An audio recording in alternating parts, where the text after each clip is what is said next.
Hello dear students, मैं पंकज पालीवाल फिर से एक नई प्रॉब्लम के साथ में जेई एडवांस्ड 2022 की प्रॉब्लम है। सर्किट की से रिलेटेड प्रॉब्लम है जिसके अंदर 8 रजिस्टेंस है 1 ओम के, वो 2 बैटरी के साथ में कनेक्टेड है। अपने को 4 ऑप्शन गिवन है, R1, R2, R3 और R5। इनके अंदर करंट की वैल्यू कितनी होगी, करंट का मैग्नीट्यूड कितना होगा, ये अपने को फाइंड करना है। तो देखिए सर्किट इस तरीके से ये और ये जितने भी रजिस्टेंसेज हैं वो सब 1 ओम के हैं। ये 1 ओम का है, ये भी 1 ओम का, ये 1 ओम, 1 ओम, इस तरीके से 8 रजिस्टेंस है, सब 1 ओम के दिए हुए हैं। इवन जो बैटरी है यहां से ये 12 वोल्ट की बैटरी है और ये यहां से 6 वोल्ट की है। ये 6 वोल्ट की हो गई और ये 12 वोल्ट की हो गई। अब आप यहां से ये देख सकते हैं कि ऊपर ये 1 ओम, ये 1 ओम, ये भी 1 ओम, सेम नीचे की तरफ है।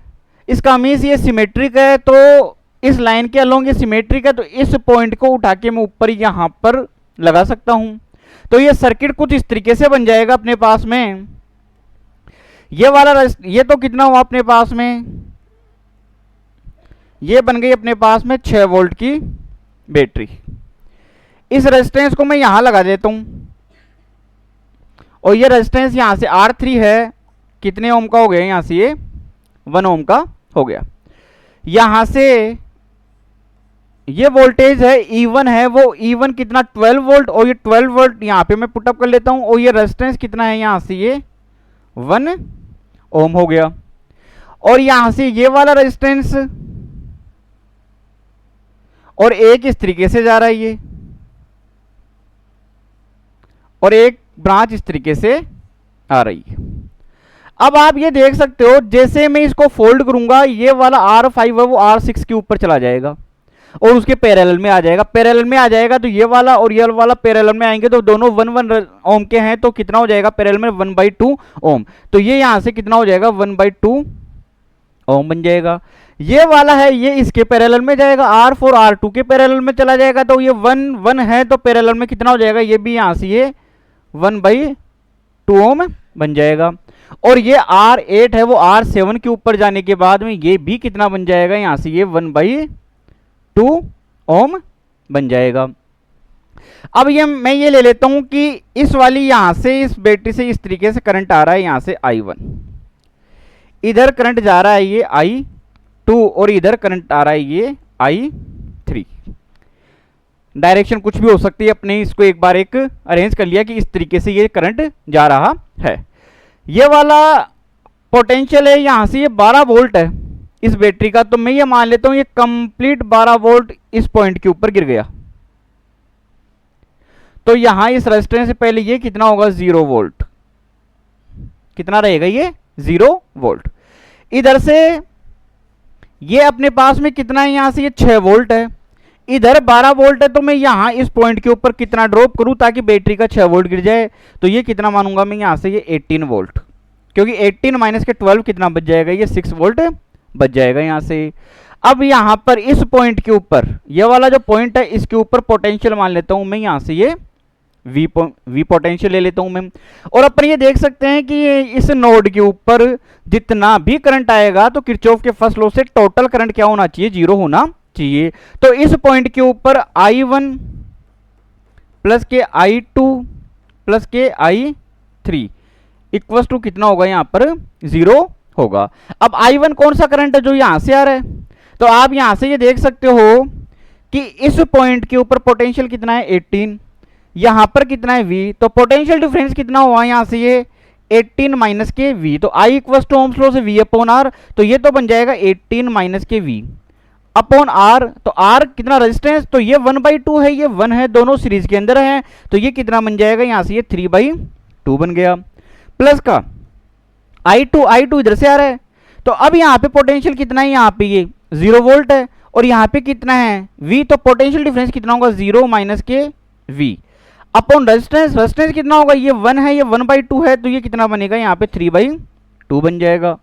अब आते हैं अपन यहां पर, तो इस पॉइंट के ऊपर पोटेंशियल डिफरेंस कितना होगा इस ब्रांच के लिए 12 माइनस के वी अपॉन रेजिस्टेंस, तो रेजिस्टेंस कितना हो जाएगा यहाँ से ये 1/2 इक्वल टू टोटल कितना होगा ये 0 हो जाएगा। तो यहाँ से आप देख सकते हो 1/2 सबके अंदर कैंसिल आउट हो जाएगा। तो ये तो कितना बनेगा यहाँ से 18 माइनस v/3, ये कितना 0 माइनस, ये इस तरीके से लिख सकता हूँ मैं 18 माइनस के v/3 बन जाएगा। ये कितना बन जाएगा यहाँ से माइनस के v/3 बन जाएगा। और ये 12 माइनस के v प्लस का कितना बन जाएगा ये 12 माइनस के v इक्वल्स टू कितना हो जाएगा यहाँ से ये 0। अब ये 18/3 कितना हो जाएगा यहाँ से 6 माइनस का ये कितना हो जाएगा v/3, ये माइनस के v/3, ये प्लस का 12, ये माइनस के v इक्वल टू कितना हो जाएगा यहाँ से ये 0। तो ये v/3 और v/3 कितना हो जाएगा 2v/3। इसको आगे मैं इस तरीके से अरेंज कर लेता हूँ।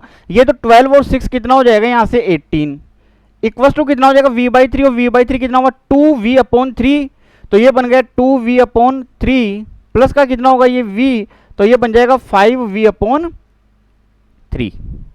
तो यहां से v की वैल्यू तो अपने पास में कितनी निकल के आ जाएगी 54/5 वोल्ट। अब मैं i1 i2 i3 निकाल लेता हूं मैं। तो i1 तो देखो कितना होगा यहां से i1 कितना है 18 माइनस के v/3/2। तो 18 माइनस के v कितना हुआ 18 माइनस की v अपॉन कितना है ये 3/2 हो गया। तो ये कितना बन जाएगा 18 इंटू 5 90, ये 36 बच जाएगा। तो ये तो 36/5 हो जाएगा, ये 3/2 बन जाएगा, 2 ऊपर चला जाएगा, ये इससे कैंसिल आउट होगा 12 टाइम्स, 12 इंटू 2 24/5। तो ये निकल के आ जाएगा अपने पास में 4.8 एम्पियर। किसकी वैल्यू i1 की वैल्यू। अब अपन i2 निकाल लेते हैं।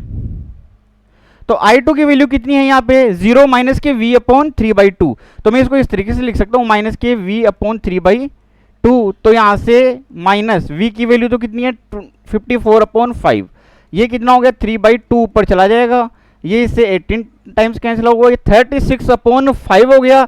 तो ये कितना बनेगा यहाँ से ये 7 मैग्नीट्यूड कितना होगा 7.2 एम्पियर। डायरेक्शन चाहे कुछ भी हो। अब अपन आते हैं i3 के ऊपर। तो i3 कितना है 12 माइनस के v/1/2। तो 12 माइनस के v कितना है 54/5 अपॉन 1/2। ये कितना हो जाएगा 60, यानी कि 6/5 हो जाएगा, 6/5 और 2 कहाँ पे चला जाएगा ऊपर। तो ये 12 यानी 2.4 एम्पियर बच जाएगा। अब आते हैं अपन ऑप्शन के ऊपर। फर्स्ट ऑप्शन दे रहा है the magnitude of current flowing through R1। R1 कहाँ है ये वाला R1। तो R1 के अंदर से कौन सा करंट पास हो रहा है यहां से देख सकते हो I2, और I2 की वैल्यू कितनी है 7.2 एम्पियर। तो यहां से 7.2 एम्पियर अपने को गिवन है। इसका मीन्स ये फर्स्ट वाला जो ऑप्शन है, ये फर्स्ट वाला ऑप्शन क्या हुआ यहां से ये सही हो गया। अब आते हैं सेकंड के ऊपर। The magnitude of current flowing through R2। R2 कहां पर है अपने पास में R2 ये रहा, और R2 में कौन सा करंट फ्लो हो रहा है I3। I3 की वैल्यू कितनी है 2.4 एम्पियर। इसको यहां से कितना दे रहा है अपने को 1.2 एम्पियर। क्योंकि ये 2.4 एम्पियर कैसे आ रहा है, यहाँ पे दो रेजिस्टेंस थे कितने 1 ओम के, तो इन दोनों के अंदर मिला के कितना गया 2.4 एम्पियर। दोनों पैरेलल में है, दोनों इक्वल है, आधा आधा बटेगा। तो इसका मीन्स इसके ऊपर कितना जाएगा R2 के ऊपर 2.4 का आधा यानी 1.2 एम्पियर। इसका मीन्स ये ऑप्शन भी सही हुआ। अब आते हैं नेक्स्ट पे, the magnitude of current flowing through R3। R3 कौन सा है अपने पास में, तो यहां से ये रहा R3 में कितना करंट जा रहा है 4.8 एम्पियर। R3 से यहां से देख सकते तो I1 जा रहा है, I1 कितना आया अपने पास में 4.8 एम्पियर, यानी ये ऑप्शन भी सही हुआ। अब आता है magnitude of current through R5 के ऊपर देखो, R5 किसके ऊपर चला गया था R6 के ऊपर, दोनों पैरेलल में हो गए थे। और इस वाली ब्रांच में कितना करंट जा रहा है यहां से देख सकते हो आप I1, और I1 कितना जा रहा है 4.2 एम्पियर। कितने रेजिस्टेंस में दोनों किसमें है पैरेलल के अंदर, आधा आधा बटेगा, तो कितना कितना जाएगा 2.4 एम्पियर, यानी ये ऑप्शन भी सही हुआ। तो इस क्वेश्चन के 4 ऑप्शन